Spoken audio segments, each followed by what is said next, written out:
Good morning all of you. In this video we shall discuss about money and credit. This is the third chapter of your subject economics for class 10th. First of all we will see overview of the chapter. Money as a medium of exchange. Money एक exchange का medium होता है, यानी चीज़ों के लेन then के लिए money exchange एक मीडियम के रूप में वर्क करता है। Modern form of money.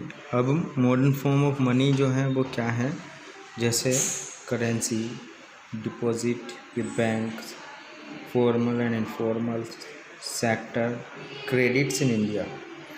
तो यहाँ फॉर्मल सेक्टर ऑफ क्रेडिट्स के बारे में हम डिस्कस करेंगे, और banks, functions of commercial banks, loan activities, cooperatives, informal sectors, sector credits, self help groups for the poor, terms of credit के बारे में हम बात करेंगे। Formal and informal credit, who gets what, two different credit situations.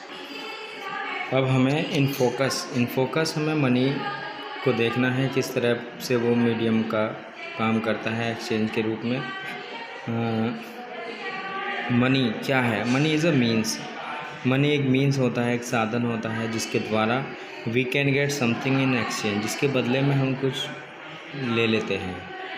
It is any item और electronic record. ये एक item हो सकता है, एक इलेक्ट्रॉनिक रिकॉर्ड हो सकता है, that can be used as a medium of exchange for the purchase of goods. When we borrow money from bank, जब हम पैसा बैंक से उधार लेते हैं, और एनी अदर सोर्स, और किसी दूसरी सोर्स से लेते हैं, it is referred to as credit. तो इसको जो है क्रेडिट के रूप में बोला जाता है। तो यहाँ मनी की बात हमने कर ली और यहाँ क्रेडिट की हमने बात करी है।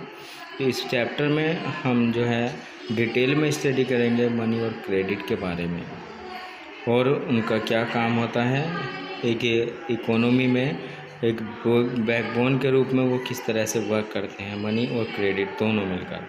तो ऑब्जेक्टिव ऑफ द चैप्टर हमारा क्या होगा? To understand the significance of money as a medium of exchange.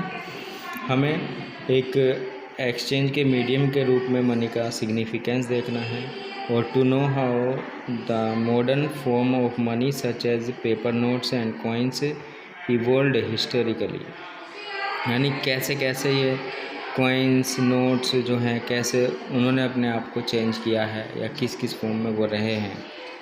To understand the key features of modern form of money and monetary transaction. हमें जो है मॉडर्न फॉर्म ऑफ मनी के की features को देखना है और मॉनेटरी ट्रांजैक्शन को देखना है, और to know about the formal and informal credit. Formal और इनफॉर्मल क्रेडिट के बारे में हमें देखना है। To understand the significance and functioning of banks as the major source of loan. और हमें बैंक के फंक्शन को देखना है, उसके महत्व को देखना है, जैसे कि वो एक सोर्स होता है लोन प्रोवाइड कराने का। To know about the functioning of cooperatives and SHGs, self help group के और कोऑपरेटिव के फंक्शनिंग के बारे में हमें इस चैप्टर में पढ़ना है। तो सबसे पहले हम money as a medium of exchange के रूप में लेते हैं। तो हम स्टार्ट कर रहे हैं। यहाँ पर आपको देखना है we can identify several transactions involving money in a single day. एक ही दिन में हम कई तरह के ट्रांजैक्शन जिसमें मनी इन्वॉल्व होता है वो देखते हैं। In many of these transaction goods are being bought and sold in with the use of money. और मनी के यूज़ के साथ साथ सामान कैसे बेचा जाता है, ख़रीदा जाता है। In some of these transaction services are being exchange with money. कुछ ट्रांजैक्शन में इस तरह के, कुछ ट्रांजैक्शन में सर्विसेज जो हैं वो मनी से एक्सचेंज की जा रही हैं, यानी मनी के बदले कुछ सर्विसेज प्रोवाइड की जाती हैं। तो मनी एक मीडियम के रूप में वर्क करता है। A person holding money can easily exchange it for any commodity और सर्विस दैट ही और शी माइट वांट, यानी एक पर्सन जिसके पास में पैसा है वो आसानी से जो है चीज़ों को और सर्विसेज को जो है आराम से ले सकता है जिन चीज़ उसको आवश्यकता होती है। Thus everyone prefers to receive payment in money, इसलिए इस प्रकार से कह सकते हैं कि जो हर कोई जो है पेमेंट के रूप में मनी लेना चाहता है। And then exchange the money for things that they want, और तब वो मनी को एक्सचेंज के रूप में या चीज़ों के रूप में जिन चीज़ों की उनको ज़रूरत होती है उसके रूप में वो ले लेता है। मॉडर्न फॉर्म ऑफ मनी के बारे में हम नेक्स्ट वीडियो में बात करेंगे। So thank you for watching.